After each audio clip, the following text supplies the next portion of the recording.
Hello famille, j'espère que vous allez bien. Chez moi ça va bien pour la grâce de Dieu. Alors on se retrouve aujourd'hui pour parler actualité de football, notamment du côté du FC Barcelone et du Real Madrid. Voilà. Flick a demandé à Ferran Torres de rester et veut également que le Barça signe un attaquant supplémentaire. Le renouvellement de contrat, du contrat de Ferran Torres est devenu une priorité absolue au Barça. Le départ de Robert Lewandowski a rendu l'attaquant espagnol encore plus important dans les plans du club, surtout avec son contrat expirant en juin 2027, ce qui lui permettra d'écouter les offres à partir de décembre. Voilà. Flick le veut dans ses plans en tant qu'attaquant important après avoir marqué 21 buts cette saison et s'être adapté avec succès au rôle de numéro 9. Le joueur est très apprécié en raison de sa maturité et de son rôle à l'intérieur du vestiaire et de son engagement, même lorsqu'il n'était pas titulaire.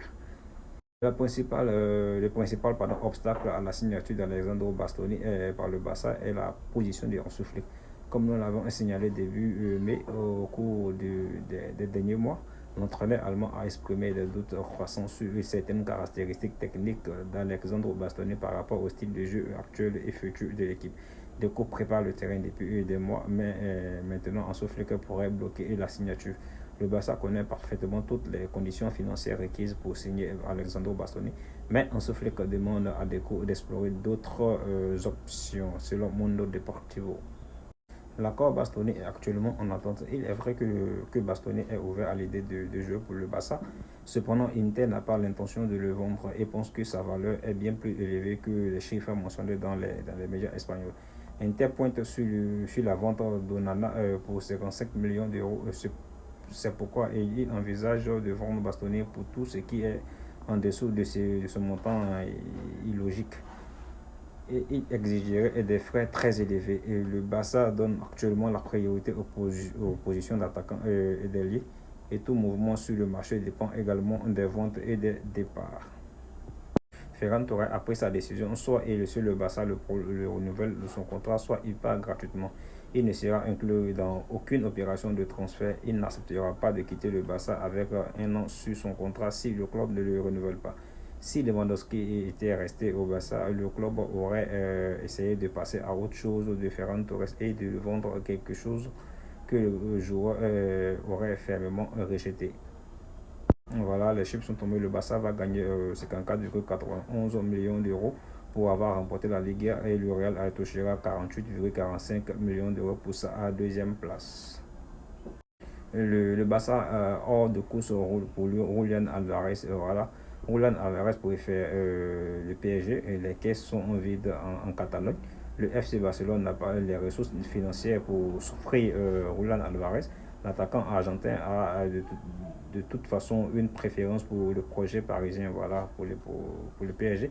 Nous savons tous qu'un transfert voilà, du côté du FC Barcelone serait vraiment très, très, très, très difficile compte tenu de la situation financière du FC Barcelone et l'Atlético de Madrid ne voudra pas vendre son joueur à moins de 100 millions d'euros, chose que le Barça ne peut pas se permettre ces temps-ci. Voilà, compte tenu aussi de la situation financière extrêmement élevée du PSG, il peut se l'offrir. Voilà. Hansi Flick est maintenant à une victoire de battre le record de Liga de Luis Enrique avec le Barça. La victoire contre le Real Betis a été la 59e victoire de Flick en Liga lors de ses 75 premiers matchs, dépassant le nombre de 58 victoires de Pep Guardiola lors de ses deux premières saisons avec le club et égalant le record de Luis Enrique sur le Barça bat à Valence FC au stade Mestalla. Flick deviendra le premier entraîneur de l'histoire du club à atteindre 60 victoires lors de ses 76 premiers matchs de Liga. Ronny Badji a été écarté de la Coupe du Monde par la Suède à cause de son mauvais comportement. Il faisait partie de la dernière liste en mars, mais n'a joué aucune minute. Après cela, il a demandé des explications au staff qui lui a répondu qu'il s'agissait simplement d'un choix technique. Lors du dîner de célébration de la qualification, il aurait affiché de la colère et de mauvaises attitudes envers ses coéquipiers dans un moment qui devait être festif pour tout le monde. Graham Potter a remarqué cette attitude jugée égoïste de Rooney, qui pensait surtout à lui-même. Le sélectionneur préfère réserver la bonne attente du groupe et estime que malgré son talent en running, il ne doit pas disputer la Coupe du Monde avec cette mentalité. Voilà. Ansu Fati, il se voit toujours comme une option de renfort à l'équipe du Barça. Il n'a pas encore donné le feu vert à Monaco pour activer sa clause de rachat selon le Mundo Deportivo.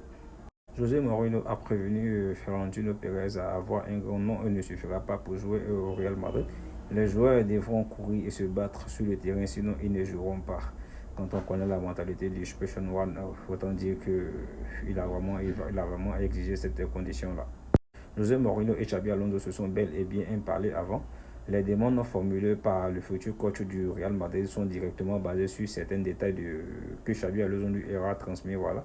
Mourinho veut arriver avec une vision claire, libre de ses choix et Xabi Alonso lui a donné une lecture précise du vestiaire, des tensions, des comportements et des priorités à corriger.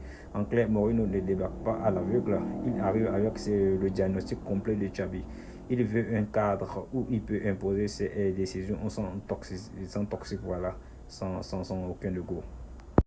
L'entourage de Kylian Mbappé estime que Vinicius veut le faire passer pour le méchant de l'histoire. Le Français se serait également senti maltraité par Alvaro Arbeloa qui aurait multiplié les éloges envers d'autres joueurs au quotidien. Ah, quel est gamin celui-là. Enrique Riquelme a finalisé sa candidature à la présidence du Real Madrid. Il annoncera sa décision cette semaine et réclame 2 débats directs face à face avec Florentino Pérez. José Mourinho arrive au Real avec son staff technique du Benfica, Joao Talbaro, entraîneur adjoint Pedro Machado, entraîneur adjoint Nuno Santos, entraîneur des gardiens Roberto Mirella, analyste, analyste des matchs. José Mourinho a clairement indiqué vouloir renforcer l'équipe à 7 postes prioritaires: arrière droit, arrière gauche, central, défenseur central, milieu défensif, milieu relayeur, attaquant de pointe. Dans le même temps, Mourinho a informé la direction qu'il ne comptait plus sur 7 joueurs de l'effectif actuel. Florentino Pérez aurait donné son accord pour leur départ lors du prochain mercato. Autant dire que le mercato du côté du Real sera vraiment mouvementé cette année, voilà, au vu de nombreux changements qui sont prévus. Après contact avec la mère de Kylian Mbappé, alors que Xabi Alonso pousse pour des retrouvailles sensationnelles à Stamford Bridge, le nouveau manager de Chelsea rêve d'attirer la superstar du Real Madrid à Londres après avoir entretenu une excellente relation avec lui durant leur période commune en Espagne. Voilà, nous terminons cette revue d'actualité par les groupes de la qualification pour la prochaine CAN 2027. Voilà. Nous retrouvons la Côte d'Ivoire dans le groupe C. Voilà. Dans le groupe C, la Côte d'Ivoire, le Ghana, le Gambie et le Somalie. Voilà.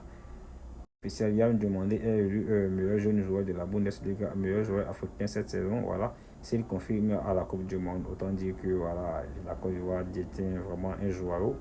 Voilà, détient vraiment une pépite.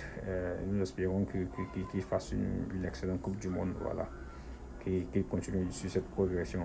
Il a vraiment du talent, ce gamin.